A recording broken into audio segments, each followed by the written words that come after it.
Alia mengunci pintu butik pertamanya dengan tangan yang masih gemetar, bukan karena dingin, tapi karena lelah dan lega sekaligus. Siang itu Palembang berkeringat seperti biasa. Angin Sungai Musi membawa bau getah karet dan asap bakaran yang akrab. Gedung tua itu berdiri tegak di salah satu ruas jalan kecil dekat Ampera. Bangunan peninggalan Belanda yang atapnya tinggi dan jendela-jendelanya masih berbingkai kayu ukiran. Waktu ia mendapat kunci dari pemilik lama, Alia hanya membayangkan rak payang Genggon dan papan nama yang ia rancang sendiri. Tidak pernah terbayang ada ruang rahasia di bawah lantai.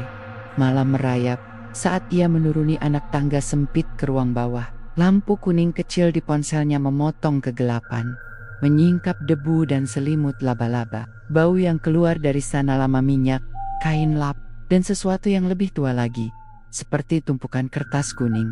Di sudut ada sebuah mesin jahit besar. Tubuhnya besi tebal berlapis cat yang mulai mengelupas, pedal kayu, dan sebuah monogram kecil berhuruf satu huruf yang tampak seperti tanda tangan dari masa lalu. Mesin itu berdiri di atas meja kayu, dikelilingi gunungan kain berbulu dan benang. Alia mendekat, tanpa sadar menahan napas. Mesin itu berbeda dari segala mesin modern yang pernah ia pakai. Model antik dengan roda besi besar dan ornamen halus. Di bagian sampingnya ada sebuah plat kecil berbahasa Belanda, J. van der Meer 1918.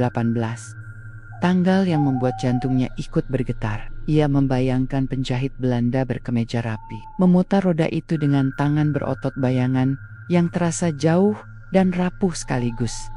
Ia menyentuh pedal, debu berterbangan. Tangan Alia menyusuri mesin, dingin logamnya terasa seperti kulit yang tidak bernyawa.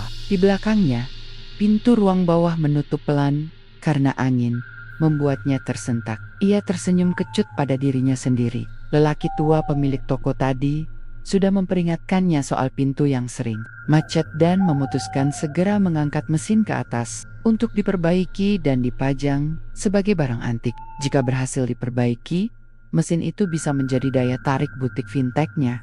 Sebelum mengangkatnya, ia mengumpulkan sedikit benang dan kain untuk mencoba. Ada rasa penasaran yang aneh, seperti bisikan halus. Coba. Ia memasang sepotong kain ke mesin, menekan pedal dengan hati-hati. Mesin tidak bergerak pada awalnya. Lalu, roda besar berputar pelan. Suara logam beradu bunyi ritmis yang kaya, seperti detak jam. Alia memegang kain, merasakan getaran halus melalui meja.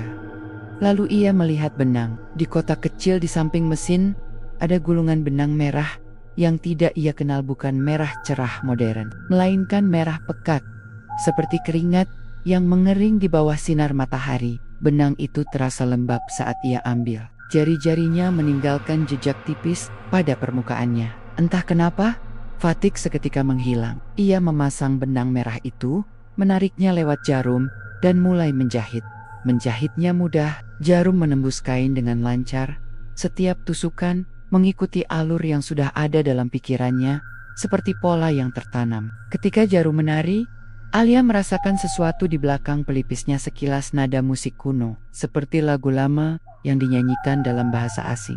Ia mengabaikannya, berfokus pada pola, pada ketepatan jahitan yang tiba-tiba terasa sempurna. Jahitannya rapi, hampir artistik, lebih rapi dari yang biasa ia buat waktu di dunia luar berputar. Tetapi di ruang bawah itu, jam seolah melambat. Lampu ponselnya berkedip, tetapi jarum pada mesin terus menari, seolah ada tangan tak terlihat yang mengaturnya. Tiba-tiba, napas Alia terhenti. Di cermin kecil yang menempel pada dinding ruang bawah, terlihat sebuah bayang samar, siluet perempuan berkebaya putih, rambut tergerai panjang, wajah pucat dengan garis rahang Eropa. Bayangan itu menatap ke arahnya tanpa berkedip. Alia menoleh cepat. Tidak ada siapa-siapa, hanya dinding batu, kotak-kotak benang, dan mesin tua yang masih berdetak. Ia mencoba tertawa sendiri, menenangkan diri, lelah, stres, imajinasi. Namun ketika ia menggenggam kain hasil jahitnya, ujung-ujung benang tampak basah, bukan keringat dari tangannya. Basah seperti tinta yang baru saja menempel, dan warnanya merah gelap, lebih pekat dari benang yang ia ambil. Abai bersentuhannya. Rasa dingin menembus kulitnya, seperti air sungai malam. Ia mengusapnya dengan tisu, tetapi noda merah itu sedikit menempel, seolah menandai kain dan tangannya di luar. Angin mengangkat papan reklame dan menimbulkan bunyi yang membuat bulu kuduknya meremang. Alia menyadari ia harus pergi. Bangun pagi keesokan harinya, ia sudah harus membuka butik. Ia mematikan mesin, menggulung kainnya, dan meninggalkan ruang bawah dengan langkah cepat. Namun di ambang pintu, seseorang menepuk punggungnya, suara lembut dan tua. Ia menoleh dan melihat wanita pemilik toko yang memberinya kunci berdiri di lorong. Mata cekungnya terlihat khawatir. "Kau menemukannya, ya?" Alia mengangguk. Suara di tenggorokannya tersangkut. Ia berusaha menjelaskan, tetapi kata-kata terasa kecil.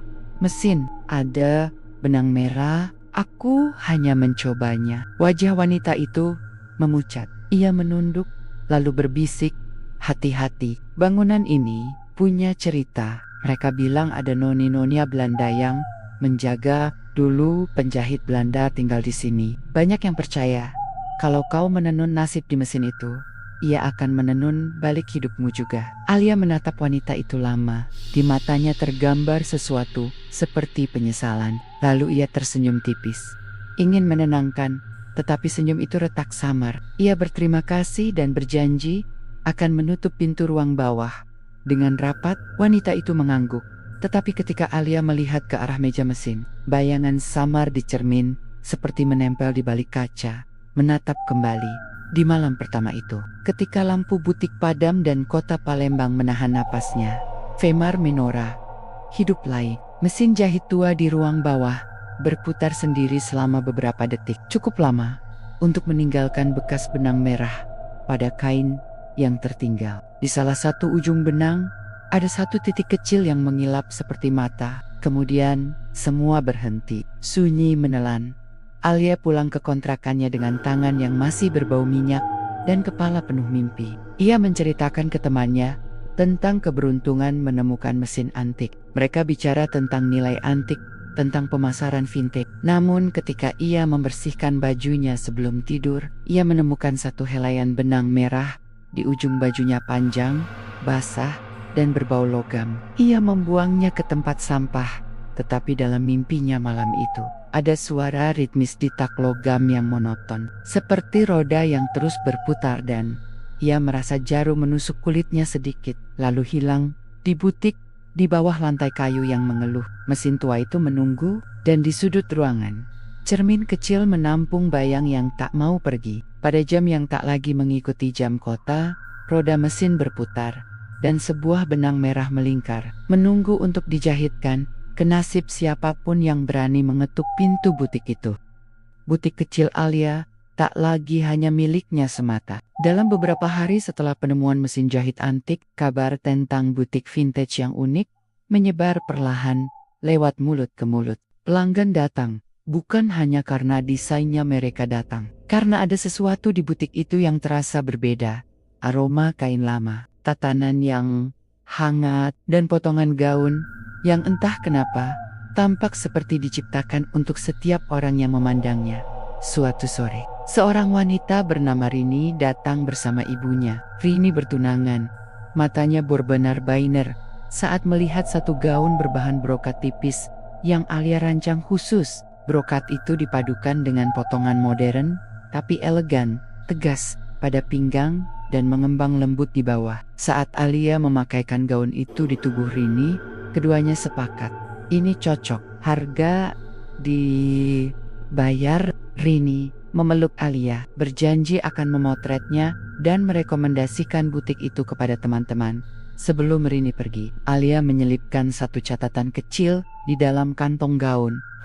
"Terima kasih sudah percaya. Semoga kebahagiaan menempel seperti benang." Ia tersenyum, mengira itu lelucon manis khas penjual.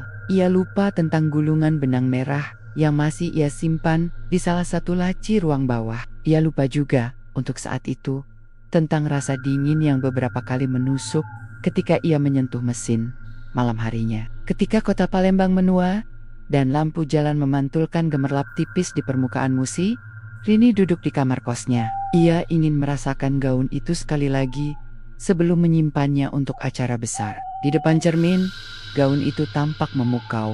Jahitannya rapi, bentuknya pas. Tapi ketika ia mengangkat kain untuk melihat jahitan di bagian dalam, ia merasakan sesuatu menggelitik di lehernya. Kulitnya mulai gatal, seperti gigitan serangga yang tak terlihat. Ia menggaruk, namun garukan itu tidak reda. Ia malah merasa seperti ada benda halus yang bergerak di bawah kulitnya. Keesokan paginya, Rini mengeluh pada ibunya. Demam rendah, pusing, dan di cermin kamar, ia melihat sesuatu yang membuatnya menciut. Bayangan seorang perempuan berpakaian lama, rambut tergerai, berdiri di sudut kamar. Perempuan itu tidak bergerak ketika Rini menatap langsung. Ia hanya menatap balik, matanya seperti dua titik pucat. Ketika Rini mengedip, bayangan itu seperti tergores menghilang, muncul lagi, menempel pada kaca seperti noda yang tak mau dibersihkan. Rini kembali ke butik pada sore hari, wajahnya pucat. Ia mengetuk pintu dengan tangan gemetar. "Alia, aku pakai gaun itu semalam." Suaranya melemah. "Kulitku gatal, aku demam." Dan ia menunjuk cermin di butik yang kecil, di mana refleksi menangkap cahaya remang. "Aku melihat sesuatu di cerminku." Alia, yang sejak hari pertama merasa ada sesuatu yang mengintai dalam ruang bawah, kini merasakan gelombang takut yang berbeda. Bersalah, ia memeriksa gaun itu dengan teliti. Di jahitan dalam, benang merah terlihat jelas. Jalurnya rapih, terlalu rapih, seperti pola yang disengaja. Benang itu masih lembab. Ketika Alia menyentuhnya, jarinya berdarah sedikit, sebuah tusukan kecil, seolah jarum tak terlihat menusuk. Rini menjerit kecil ketika melihat itu.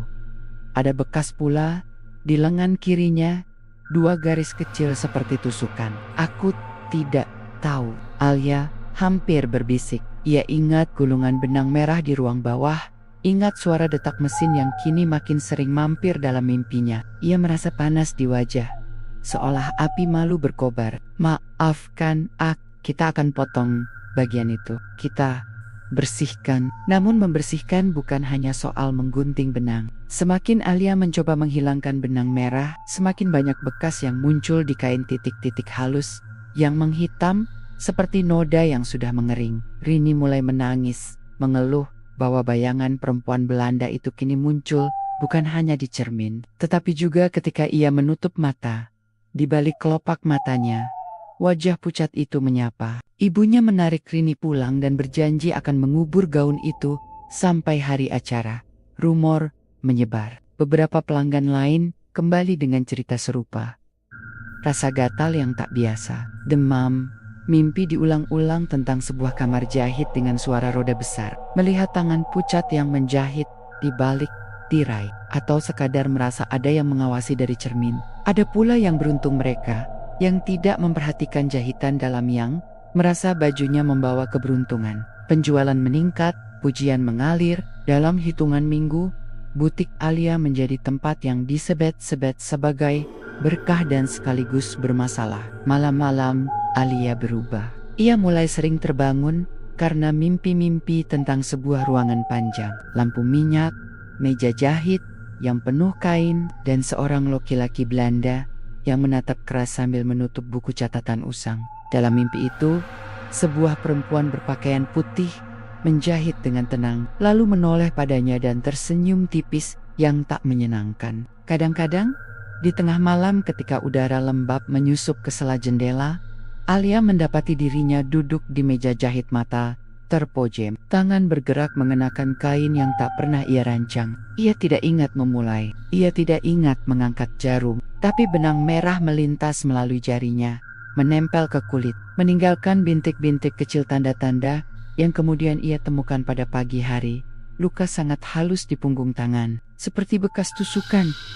Hal yang paling menakutkan adalah ketika teman sekamar Alia, Sari, memperhatikannya. "Kau bicara sendiri malam-malam," kata Sari suatu pagi. "Kau bilang sesuatu dalam bahasa yang aku tidak mengerti. Suaramu tidak seperti biasanya." Alia terkejut. Ia sudah tidak ingat. Namun malam berikutnya, Sari mendengar suara jarum yang menembus kain, suara roda yang berputar, dan paling membuat bulu kuduk meremang ucapan samar dalam bahasa yang bukan Melayu.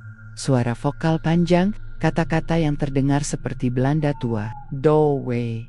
Nah, begitu samar terdengar, lalu lenyap seperti angin. Rasa bersalah menebal di dadanya. Setiap kali seseorang datang dan memuji keberuntungan desainnya, Alia merasakan tangan yang tak terlihat menarik napas dari belakang. Ia mulai menghindari ruang bawah. Ia menutup laci tempat benang merah disimpan. Namun, benang tidak mudah dikurung. Di malam ketika hujan turun dan petir memecah langit Palembang, Alia terbangun karena suara mesin berputar pelan, bukan dari butik, melainkan dari dalam kepalanya. Suara itu jadi nyata. Roda berputar, jarum menembus kain. Ia turun ke butik tanpa sadar, membuka pintu ruang bawah. Di sana, di bawah cahaya bolam yang berkedip, mesin jahit antik berputar sendiri selama beberapa detik. Benang merah mengalir melalui jarum lalu berhenti. Di cermin kecil, bayangan perempuan Belanda memiringkan kepala, mengamati buah karya. Alia merasakan sesuatu menariknya, bukan dengan tangan, tetapi dengan ingatan, janji yang tak pernah diucapkan, sebuah kontrak tak terlihat. Ia menunduk dan melihat telapak tangannya. Ada 2 titik merah kecil, bintik darah mengering. Di antara jari-jarinya, seutas benang merah terikat, seutas yang berakhir tidak pada kain, tetapi pada kulitnya. Seolah benang itu menautkan dirinya ke mesin, dan ke sesuatu yang lebih tua dari butik itu sendiri. Malam itu, saat hujan memukul jendela dan lantai kayu menimbulkan bunyi samar, Alia merasakan keputusan mengeras dalam dirinya. Ia harus tahu siapa yang menenun nasib ini. Apakah mesin itu benar-benar memberkati atau menggenggam? Tapi di dasar pikirannya yang paling gelap, ada ketakutan yang lain, bahwa ada sesuatu yang menuntut balas. Dan benang merah itu bukan hanya benang, ia adalah janji yang menempel, yang menunggu pemiliknya memenuhi syaratnya. Hujan baru saja berhenti ketika Alia membuka kembali pintu butiknya pagi itu. Udara Palembang masih lembab dan berat, menempel di kulit seperti kabut yang tak mau pergi. Aroma lembut dari kain, campur minyak mesin jahit, memenuhi ruangan. Semua tampak biasa, tapi tidak dengan suasananya. Udara di dalam butik seolah menahan napas, seperti ada sesuatu yang menunggu. Ia berdiri lama di depan cermin besar yang tergantung di dinding utama. Cermin itu dulunya hanyalah pajangan, tapi akhir-akhir ini, bayangan yang dipantulkannya tidak selalu sejalan dengan gerakan Alia. Kadang, refleksinya bergerak sedikit lebih lambat. Kadang, matanya di dalam pantulan menatap lebih tajam, seperti bukan dirinya sendiri. Alia mencoba menepis perasaan itu. Ia menyalakan lampu-lampu gantung, mengatur beberapa kain, dan memaksa dirinya fokus pada pesanan pelanggan. Namun matanya terus tertuju pada tangga menuju ruang bawah tanah tempat mesin jahit antik itu berada. Sudah 3 hari ia berjanji tidak akan menyentuh mesin itu lagi. Tapi setiap malam, suara roda logam berputar terdengar samar dari bawah, seperti napas yang diatur dengan ritme tertentu. Ia sudah mencoba mengabaikan, memutar musik keras-keras, bahkan tidur di rumah teman. Tapi setiap kali ia kembali ke butik, suara itu tetap ada. Hari itu, rasa ingin tahunya menang. Alia menuruni tangga pelan. Langkah kakinya bergema di dinding batu. Cahaya lampu ponselnya menyorot debu dan kelembapan yang menetes dari langit-langit. Di bawah sana, mesin jahit antik berdiri seperti biasa, sunyi, tapi memantulkan kilat cahaya dari logamnya. Namun, ada sesuatu yang baru di atas meja. Sebentuk kain putih, panjang, dengan potongan yang sudah hampir selesai dijahit. Polanya tidak familiar, bukan rancangan yang pernah ia buat. Di pinggir kain itu, benang merah menjalar, membentuk pola seperti urat darah, rapi, melingkar, dan ujungnya terikat ke jarum mesin. Alia menelan ludah, tangannya gemetar ketika menyentuh kain itu. Masih bukan karena air, rasanya seperti cairan hangat yang baru saja menempel, dan aroma logamnya begitu kuat, tajam menusuk hidung. Siapa yang menjahit ini? Bisiknya tanpa sadar. Tak ada jawaban, hanya suara tetesan air dari pipa tua di sudut ruangan. Tapi ketika ia menunduk lebih dekat ke mesin, sesuatu terdengar samar. Bisikan, pelan, seperti seseorang yang membisikkan kata-kata dari balik dinding tebal. Lanjutkan, Alia tersentak mundur. Ia menoleh cepat ke arah tangga. Tak ada siapa-siapa. Suara itu terlalu dekat, terlalu nyata. Ia mengira hanya halusinasinya. Tapi kemudian jarinya tergores sedikit oleh ujung jarum mesin dan darahnya menetes ke kain. Begitu darah itu menyentuh kain putih, mesin bergetar pelan, lalu berputar sendiri. Jarumnya bergerak pelan, kemudian cepat. Seolah ada tangan tak terlihat yang sedang menyelesaikan pola. Suara tik-tik-tik-tik memenuhi ruang bawah, ritmis, hipnotis. Kain itu bergoyang. Dan di tengah prosesnya, benang merah mulai berubah warna. Semakin gelap, semakin pekat, wajah Alia memucat. Ia mencoba mencabut kabel listrik dari mesin, tapi mesin itu tak terhubung ke apapun. Tak ada sumber daya, namun roda besinya terus berputar. Alia berlari ke arah tangga, tapi langkahnya terhenti. Dari cermin kecil di dinding ruang bawah, muncul bayangan perempuan bergaun putih lusuh, noni Belanda, yang pernah ia lihat sekilas sebelumnya. Wajahnya pucat, mata birunya kosong, dan di bibirnya ada bekas senyum yang terlalu tegang untuk disebut ramah. Di lehernya, bekas garis halus seperti luka jahitan.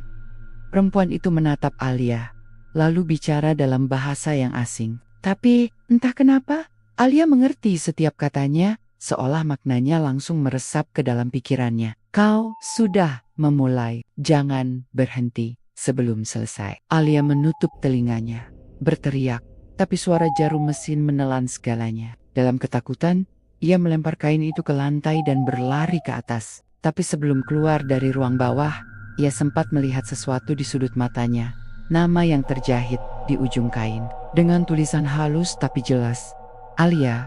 Beberapa hari setelah kejadian itu, butik Alia tidak sama lagi. Pelanggan datang, tapi Alia jarang melayani sendiri. Ia mulai sering bicara sendiri di meja kerja, mata kosong menatap pola jahitan. Sari, teman sekamarnya, mencoba menegurnya. Alia, kau ini kenapa? Kulitmu pucat, matamu merah. Kau bahkan tak makan dengan benar. Alia tersenyum tipis, tapi senyum itu kaku, seperti ditarik oleh benang dari dalam kulitnya. Tidak apa-apa, Sar. Aku hanya sibuk menyelesaikan pesanan. Pesanan siapa? Alia menatapnya lama, lalu menjawab pelan. Pesanan dari pemilik sebelumnya. Sari merasa bulu kuduknya berdiri. Ia tahu Alia bukan tipe orang yang bercanda seperti itu. Suatu malam, karena penasaran dan takut kehilangan sahabatnya, Sari kembali dayam-dayam ke butik setelah Alia tidur di lantai atas. Ia menyalakan lampu ruang bawah dan hampir menjerit ketika melihatnya.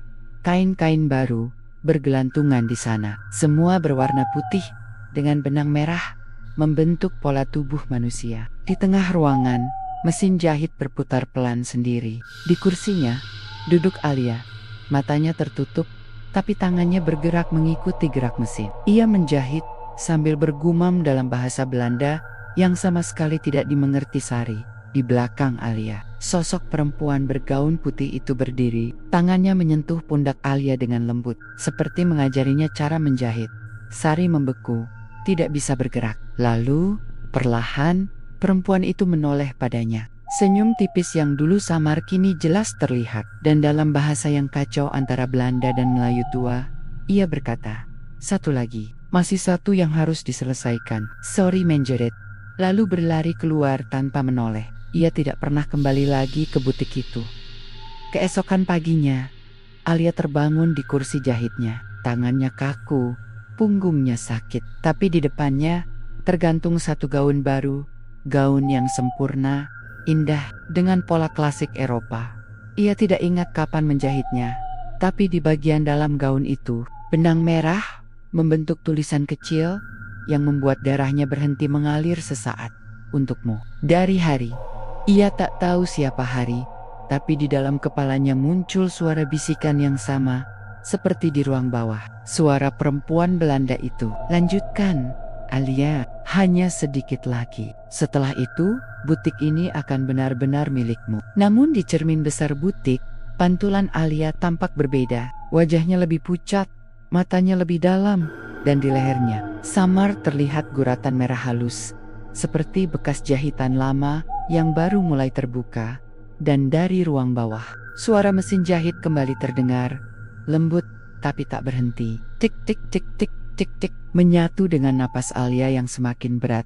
Seolah kini ritme jantungnya pun menyesuaikan dengan mesin tua itu. Malam itu, Palembang diguyur hujan deras. Jalanan di depan butik Alia Atelier tampak sepi. Hanya lampu jalan yang berkedip sendu di antara genangan air. Di dalam butik, lampu gantung bergoyang perlahan tertiup angin yang masuk lewat celah jendela tua. Bayangan benda-benda di dalam butik menari di dinding, manekin, rak kain, dan cermin besar yang kini seperti memiliki kehidupan sendiri. Alia duduk di depan mesin jahit antik itu lagi. Entah bagaimana, tubuhnya selalu kembali ke kursi itu, meski pikirannya berteriak untuk menjauh. Ia tidak tahu sejak kapan dirinya mulai kehilangan waktu. Siang terasa seperti malam, dan malam terasa seperti mimpi yang tidak pernah berhenti. Di depannya tergeletak sehelai kain putih baru, halus, seakan baru saja dicuci, tapi basah oleh sesuatu yang lebih kental dari air. Aroma logamnya kuat. Alia tahu itu bukan kain biasa. Ia tahu dan tetap duduk. Tangan Alia gemetar ketika menyalakan mesin. Roda besar itu mulai berputar pelan, mengeluarkan suara khasnya. Tik tik tik tik, seperti detak jantung yang asing. Benang merah mengalir dari gulungannya, melewati jarum, lalu masuk ke dalam kain. Dalam setiap tusukan, ada rasa nyeri kecil di ujung jarinya. Seperti jarum itu juga menembus kulitnya sendiri. Sedikit lagi, sebuah suara berbisik dari arah belakang. Suara lembut, beraksen asing, namun jelas di telinganya. Alia tidak menoleh. Ia tahu siapa yang berbicara. Bayangan perempuan Belanda itu kini selalu menemaninya. Semakin lama semakin jelas. Rambut pirang kusut, kulit pucat, dan bekas jahitan halus di sekitar lehernya. Namanya muncul di kepala Alia, seperti seseorang membisikkan dari dalam pikirannya sendiri. Hendrika van der Meer. Alia teringat pada plat logam kecil di mesin jahit itu. G. van der Meer, 1918. Ia baru menyadari, mungkin perempuan ini adalah istri atau anak dari pembuat mesin itu. Tapi mengapa arwahnya masih di sini? Dan mengapa memilih dirinya? Setiap kali Alia mencoba berhenti menjahit, mesin itu terus bergerak sendiri. Jarum menembus kain tanpa henti. Dalam kilatan kecil, ia bisa melihat tangan Hendrika di atas tangannya, pucat tapi kuat, menuntunnya agar pola yang dijahit sempurna. Tiba-tiba pintu depan butik diketuk keras. Suara itu membuat Alia tersentak. Tok, tok, tok. Alia, ini aku. Sari. Suara itu membuat darahnya berdesir. Teman lamanya datang lagi setelah berminggu-minggu menghilang. Alia ragu untuk membuka, tapi Hendrika berbisik, jangan biarkan dia masuk. Dia akan merusak semuanya. Namun rasa rindu pada suara manusia yang nyata membuat Alia berdiri dan berlari membuka pintu. Sari berdiri di depan butik dengan payung basah. Wajahnya cemas dan pucat. Begitu melihat Alia, ia langsung memeluknya. Aku takut, Lai. Aku mimpi tentangmu setiap malam. Aku lihat kau menjahit di ruangan gelap bersama perempuan asing. Aku dengar suara mesin itu. Alia terdiam, matanya kosong. Aku baik-baik saja, Sar. Lihat, semua berjalan lancar. Butikku ramai. Pesanan banyak. Sari menatap sekeliling butik yang suram. Tidak ada tanda-tanda keramaian. Rak-rak kosong. Kain berserakan. Di meja kasir hanya ada debu dan selembar kain merah yang terlipat rapi. Alia, bisik Sari. Tidak ada siapa-siapa di sini. Tidak ada pelanggan. Butikmu sudah tutup sejak 2 minggu lalu. Orang-orang bilang kau tidak keluar rumah. Ia menoleh ke arah mesin jahit yang kini berdiri diam di tengah ruangan. Tapi dalam pantulan cermin, roda mesin itu masih berputar. Jarum masih menari. Dan di belakang kursi, tampak bayangan perempuan bergaun putih sedang tersenyum. Sari mendekat ke meja jahit. APA, tanyanya, menunjuk gaun putih panjang yang setengah jadi. Alia menjawab datar. Gaun terakhir, untuknya. Untuk siapa? Sebelum Alia menjawab, suara logam berderit dari ruang bawah. Suara roda mesin berputar lagi. Kali ini lebih keras. Tik, tik, tik, tik-tik berulang tanpa henti. Udara di butik menebal, lampu gantung bergetar, dan cermin besar di dinding mulai memantulkan sesuatu yang tidak ada di ruangan. Bayangan seorang perempuan Belanda berjalan perlahan ke arah mereka. Wajahnya penuh bekas jahitan halus, seperti boneka rusak. Sari mundur beberapa langkah. "Alia, kita harus keluar dari sini." Namun, Alia malah tersenyum kecil. "Aku tidak bisa. Aku sudah berjanji." Sari berlari ke arah pintu. Tapi tiba-tiba pintu butik tertutup sendiri dengan suara keras. Angin dingin menyapu ruangan. Lampu padam, hanya tersisa cahaya samar dari cermin yang kini bersinar aneh. Dalam pantulan itu, mereka berdua terlihat jelas. Tapi versi Alia di dalam cermin tidak sama. Wajahnya pucat, matanya kosong, dan ada luka jahitan di sekitar lehernya. Mirip dengan Hendrika, Sari menjerit, tapi suaranya seperti terserap ke dalam dinding. Ia mencoba menarik Alia, namun tubuh Alia kaku seperti patung. Dari dalam mesin, keluar suara tangis pelan. Bukan manusia, melainkan seperti tangis yang tercampur dengan suara logam bergetar. "Dia belum selesai menjahit," bisik Hendrika dari balik cermin. "Aku mati sebelum sempat memakai gaunku di malam pesta itu. Dan sekarang, dialah yang akan menyelesaikannya untukku." Alia menatap Hendrika dengan mata berkaca-kaca. "Setelah ini, kau akan pergi kan?" Hendrika tersenyum, lembut tapi mengerikan. "Ya, tapi bukan hanya aku yang akan pergi." Sari berteriak memanggil Alia berkali-kali. Tapi tubuh Alia sudah bergerak sendiri. Ia duduk kembali di kursi mesin jahit, menyalakan mesin itu, dan mulai menjahit kain putih panjang yang kini sudah berubah warna menjadi merah muda samar. Setiap tusukan jarum, darah segar mengalir dari ujung jarinya, jatuh ke lantai. Roda mesin berputar lebih cepat, dan suara tik-tik-tik kini berubah menjadi hentakan keras yang memenuhi ruangan. Lampu meledak satu persatu. Sari menutupi telinganya, tapi suara itu justru terdengar di dalam kepalanya. Suara Hendrika tertawa pelan. "Lihatlah Sari, gaun terakhir sedang disempurnakan." Ketika mesin berhenti, butik itu menjadi hening. Debu turun perlahan seperti kabut tipis. Di kursi jahit, Alia tidak bergerak, matanya terbuka, tapi tidak ada nyawa di sana. Tangannya masih menggenggam kain putih yang kini telah berubah menjadi gaun utuh, indah, klasik, namun basah oleh darah. Di belakangnya, di cermin besar, terlihat dua sosok perempuan duduk berdampingan di depan mesin jahit. Alia dan Hendrika, keduanya tersenyum tipis. Sari menjerit dan berlari keluar, memecahkan kaca jendela dengan bahunya. Saat ia menoleh sekali lagi, butik itu tampak sunyi. Tapi dari dalam masih terdengar suara mesin berputar pelan. Dan malam itu, di tengah hujan yang turun tanpa henti, papan nama Alia Atelier terlepas dari gantungannya dan jatuh ke tanah. Sementara di dalam butik, cermin besar masih menampakkan dua perempuan yang terus menjahit. Dalam keabadian, suara jarum logam itu tidak berhenti. Ia berdetak seperti jantung butik yang kini hidup tanpa manusia. Tik, tik, tik, tik, tik, setiap malam hingga hari ini. Hari-hari berikutnya berjalan semakin aneh bagi Rani. Butiknya kini tidak pernah sepi. Para pelanggan berdatangan dari berbagai daerah Palembang, Prabu Muli, bahkan ada yang dari Jambi. Semuanya datang hanya untuk satu hal, gaun merah hasil rancangan Rani.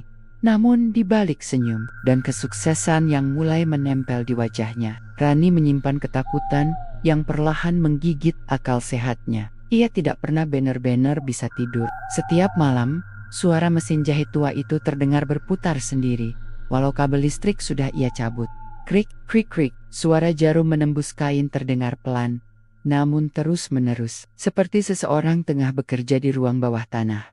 Malam itu, Rani terbangun karena mimpi yang sama untuk ketiga kalinya. Ia melihat seorang wanita Belanda bergaun putih dengan mata kosong dan rambut pirang yang kusut, sedang duduk di depan mesin jahit antik. Wanita itu menoleh perlahan, tersenyum dengan bibir pucatnya, lalu berkata lirih, "Kita harus terus menjahit.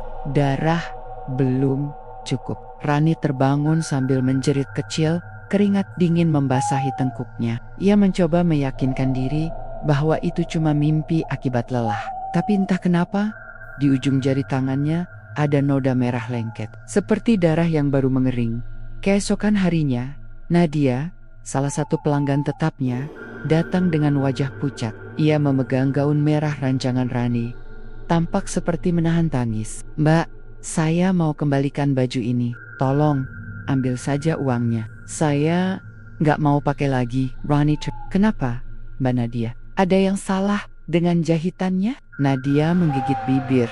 Tangannya gemetar. "Setiap kali saya pakai baju ini, di cermin saya lihat bayangan perempuan lain berdiri di belakang saya. Matanya biru pucat, kulitnya kayak orang mati. Dan malam tadi, saya bangun karena dengar suara dia bisik-bisik di telinga saya." "Rani, apa yang dia bilang?" Nadia menatap lurus. Air mata menetes. "Dia bilang, 'Terima kasih sudah pakai kulitku.'" Seketika bulu kuduk Rani berdiri. Ia menatap gaun merah di tangannya, tercium aroma besi yang kuat. Saat jarinya menyentuh lipatan bagian dalam, ada benang merah lembab, seperti baru direndam cairan hangat. Sejak itu, satu persatu pelanggan mulai mengembalikan baju mereka. Ada yang mengeluh sakit kulit, ada yang mendadak demam tinggi tanpa sebab.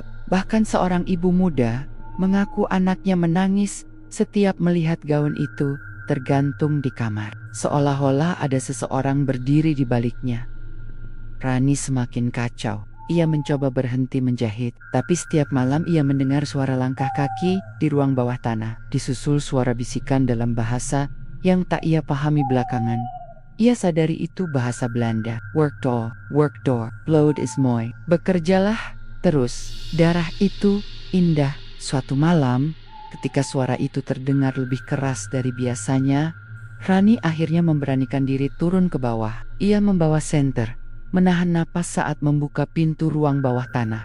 Cahaya senter menyorot mesin jahit tua itu. Benang merahnya masih tergulung rapi, tapi jarumnya bergerak sendiri, menusuk kain kosong berulang kali. Krik, krik, di sisi mesin, ada jejak kaki basah menuju dinding belakang. Rani mengikuti jejak itu dan menemukan sesuatu yang membuat darahnya membeku.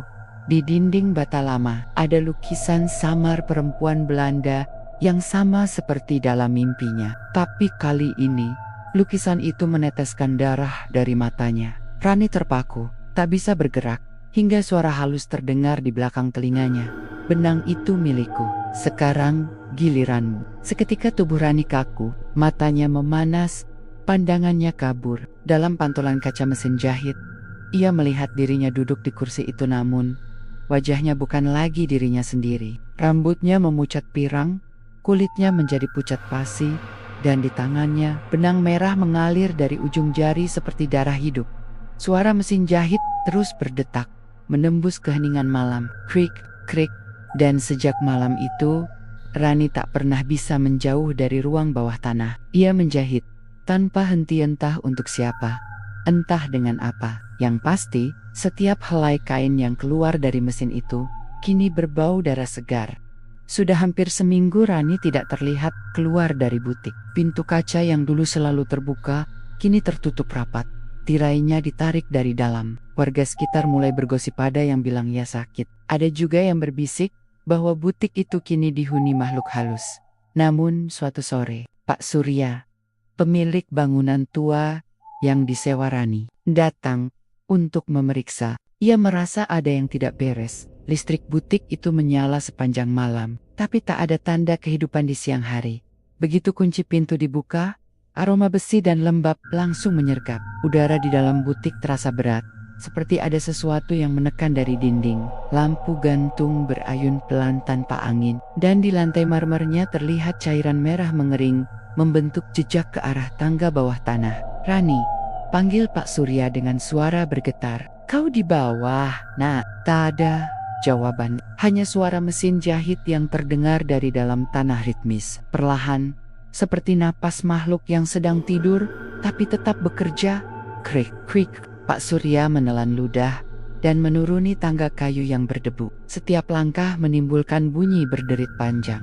Di ujung tangga, cahaya lampu redup menggantung, menyorot bayangan seseorang yang duduk membungkuk di depan mesin jahit. "Rani," panggilnya lagi.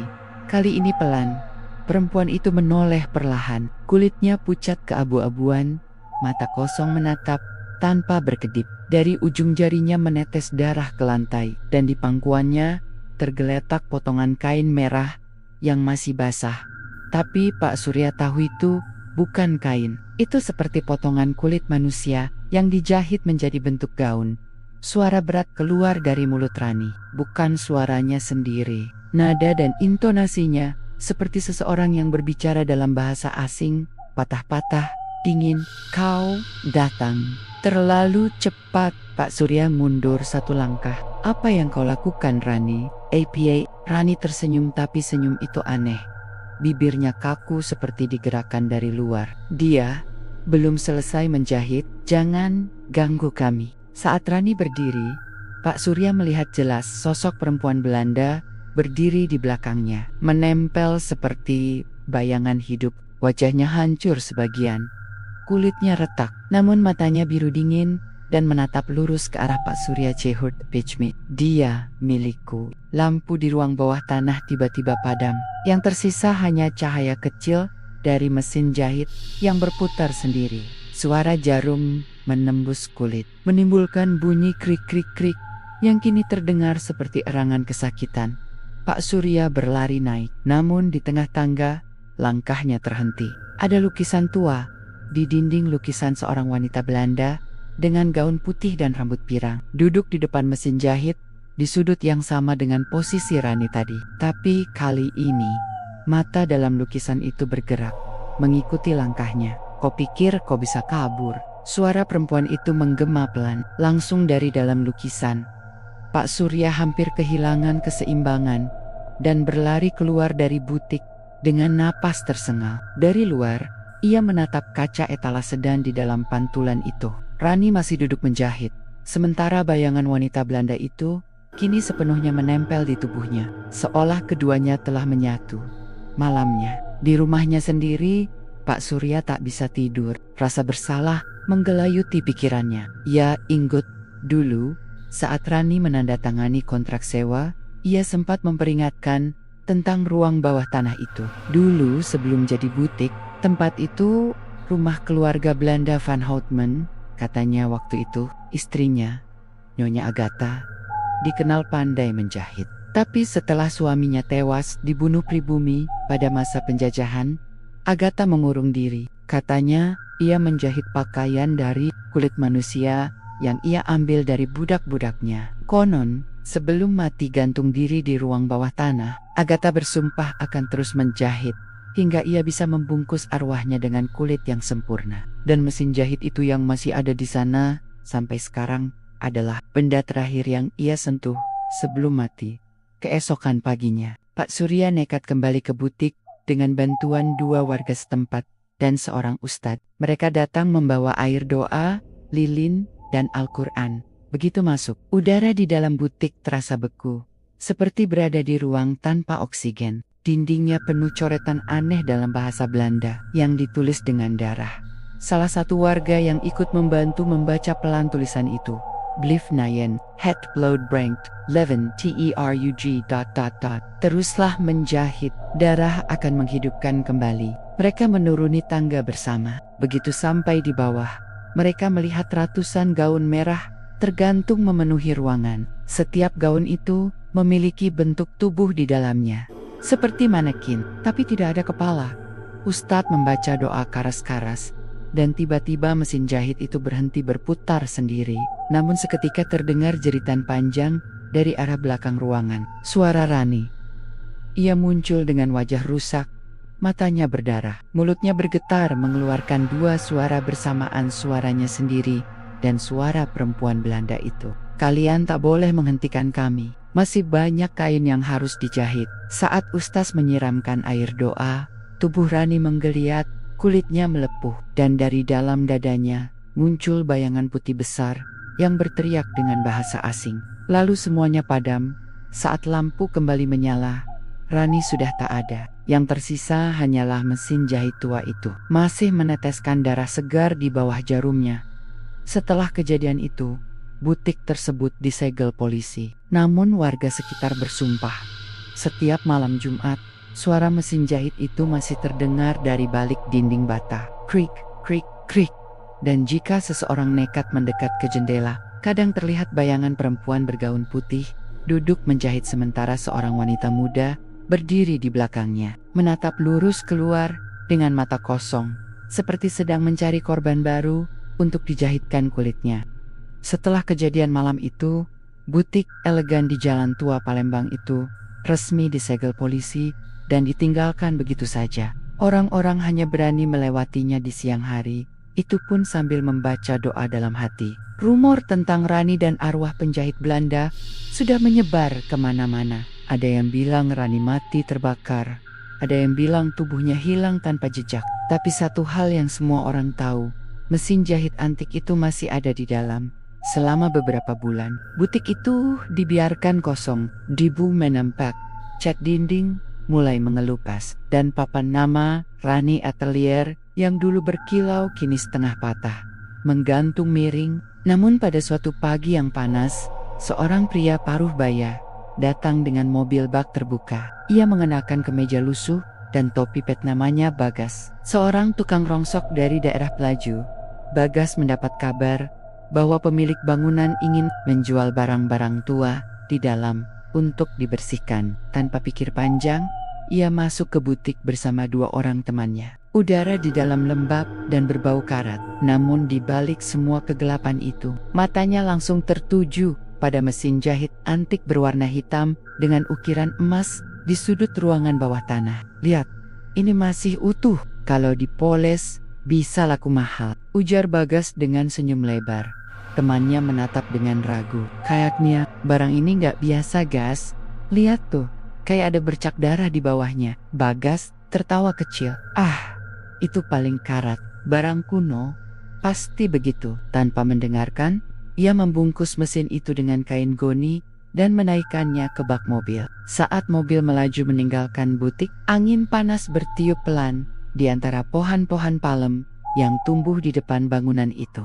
Dan dari dalam ruang bawah tanah, samar-samar terdengar suara halus perempuan berbisik.